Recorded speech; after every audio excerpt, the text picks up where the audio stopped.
విశాఖపట్నాన్ని రాష్ట్ర రాజధానిని చేస్తా, అది చేస్తా, ఇది చేస్తా అని చెప్పి పూర్తిగా దోచుకు తిని కొన్ని వందల వేల ఎకరాలు చుట్టుపక్కల అతని బినామీలు కబ్జాలు చేసి పూర్తిగా విశాఖని, ఉత్తరాంధ్రని సర్వనాశనం చేస్తే ఈ రోజున చంద్రబాబు నాయుడు గారు అధికారంలోకి వచ్చిన దగ్గర నుంచి కూడా మళ్లీ ఉత్తరాంధ్ర ప్రాంతాన్ని నిలబెట్టే ప్రయత్నం చేస్తా ఉన్నారు. అనేక కంపెనీలు అక్కడికి తీసుకొస్తా ఉన్నారు. కొన్ని వేల కోట్ల రూపాయల పెట్టుబడులు విశాఖ నగరానికి, ఉత్తరాంధ్రకి తీసుకొస్తా ఉంటే కడుపు మంట.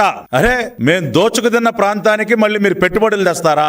మేం జనాల్ని రోడ్డును పడేస్తే మళ్ళీ మీరు వాళ్ళలో ఆశలు చిగురింపజేస్తారా అని చెప్పి కక్ష.